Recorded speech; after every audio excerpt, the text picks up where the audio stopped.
जय Hind India students. तो आज मेरे दिन की शुरुआत होती है 5:39 पर, दैट इज़ 5:40 पर, एंड टुडे इज़ 25 जुलाई। और आज ना मैंने फुल टारगेट्स रखे हैं। मतलब सिर्फ आज मैं मैथ्स नहीं पढ़ूंगी। मैथ्स तो देखो आज पढ़ना ही है मेरे को, लाइक क्योंकि मेरा देखो कुछ पार्ट है जो ट्यूशन में भी चल रहा है, सो उसके लिए मुझे रिवीजन करनी पड़ती है।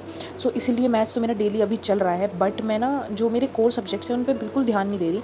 और मेरे सितंबर में मिड टर्म भी आने वाले हैं, तो आई थॉट कि आज तो फुल टारगेट ऑन रखना है मुझे और अपना कंप्लीट भी करना है, स्कूल का पार्ट भी, एंड देन मैं ये भी पढ़ूंगी एनडी। So I thought why not to analyse PYQ, because इससे मुझे पता चलेगा कि किस किस टॉपिक से ज़्यादा क्वेश्चन आते हैं। तो मैंने जीएटी पार्ट को एनालाइज किया था कि इलेक्ट्रिसिटी में कितने क्वेश्चन हैं, वेव में कितने क्वेश्चन हैं, और लाइक साउंड से कितने आते हैं, ग्रेविटेशन से कितने आते हैं, मतलब जो इंपॉर्टेंट टॉपिक्स हैं उनमें से कितने क्वेश्चन आ रहे हैं, लाइक वेटेज क्या है। These are all my previous year question papers, and I was analyzing them before now, and after analyzing them I came to know one thing that you should also know, that in general science part and mainly in physics part, if I tell you, the important topics are specifically if I talk about physics part is mechanics or magnetism, optics, sound, very important, electricity, because these are very old question papers. So just try to do smart work, okay?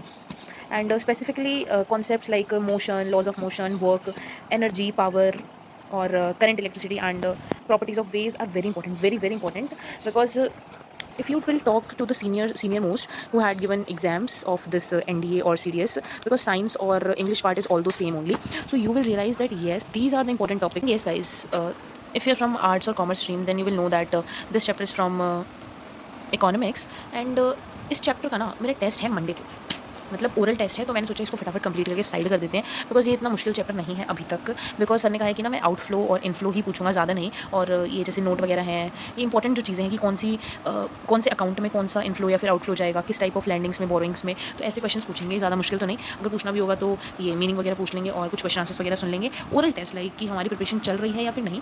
सो ये तो चलो मेरा हो गया, मैंने इसको फटाफट complete कर लिया, ज़्यादा तो है भी नहीं, ये देखो बस इतना सही है, short notes, crisp notes, okay. So ये नोट्स कंप्लीट करने के बाद मैंने सोचा क्या करूँ, देन सून आई रियलाइज कि मेरे पास 2.5 डेज़ अभी बहुत अच्छे से हैं। बिकॉज देखो आज मेरा जो ट्यूशन था मैथ्स का इज़ एट 5 o'clock, बट मेरी ट्यूशन की छुट्टी है, आज मैसेज आया है। सो आई रियलाइज़ कि मैं बहुत कुछ कर सकती हूँ। एंड कल सैटरडे है, तो कल मेरा इकोनॉमिक्स का ट्यूशन है और कुछ नहीं है, ऑफलाइन ट्यूशन है, तो और कुछ नहीं है, पूरे दिन I am free, because TTS और एमडब्ल्यूएफ का सीन है दोनों इकोनॉमिक्स और मैथ्स के साथ, तो मेरे पास टाइम मिल जाता है, मतलब 2-3 घंटे नहीं देने पड़ते मुझे ऑफलाइन बाहर जाकर।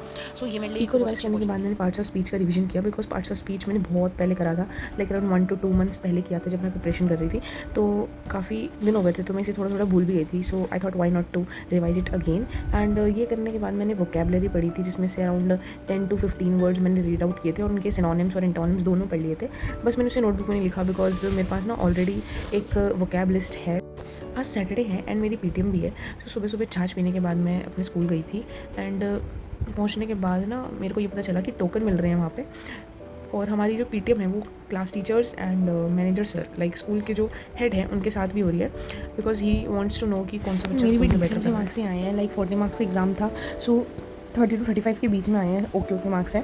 एंड घर आने के बाद मैंने अपना हिस्ट्री का लेक्चर देखा था, किंग्स, फार्मर्स एंड टाउन्स वाले चैप्टर का। अगर आप आर्ट्स में हो या फिर if you have taken art stream, so you will definitely know कि ये सेकंड चैप्टर है हमारा फर्स्ट बुक का हिस्ट्री का। सो ये बहुत इंपॉर्टेंट चैप्टर है ये, और थर्ड चैप्टर जो है वो दोनों लिंक्ड है, तो ये चैप्टर तो मुझे पढ़ना ही था, बिकॉज मैंने थर्ड चैप्टर पढ़ रखा है बट सेकंड नहीं पढ़ रखा। सो इसीलिए मुझे एक प्रॉपर कनेक्शन मिल जाए, इसलिए मैंने सोचा ये भी चैप्टर एक बार कंप्लीट कर लूँ। सो इसको पढ़ने के बाद ना एक टाइप ऑफ कॉन्फिडेंस अपने आप आता है कि येस मैं एनडीए की प्रिपरेशन भी कर रही हूँ। एंड देखो अगर कॉन्फिडेंस की बात है ना, तो कॉन्फिडेंस आपके अंदर खुद ही बिल्डअप होगा। जितनी अच्छी आप प्रिपरेशन करोगे उतना हाई लेवल आपका कॉन्फिडेंस जाएगा। It means that your confidence is directly proportional to your preparation. And देखो हमें किसी भी एग्जाम को क्रैक करने के लिए कुछ नहीं करना होता, just we have to put our efforts. And in life too कोई भी स्टेयर आपके लिए इजी नहीं रहने वाला है if you want to achieve success. हर एक सीढ़ी पे चढ़ने से पहले आपको बहुत ज़्यादा स्ट्रगल करना पड़ेगा, राइट? मैंने देखो हिस्ट्री का लेक्चर कंप्लीट करने के बाद मैंने इकोनॉमिक्स का रिवीजन किया, बैलेंस ऑफ पेमेंट का, और इसमें कुछ न्यूमेरिकल्स भी थे, तो मैंने बुक में सॉल्व किए थे इसको। एंड इस बार ना मेरे सबसे कम मार्क्स इकोनॉमिक्स में ही आए हैं, 32 out of 40। So I don't want कि मेरे मिड टर्म में भी इतने ही आए, तो इसलिए मैं इकोनॉमिक्स को भी प्रॉपरली टाइम दे रही हूँ।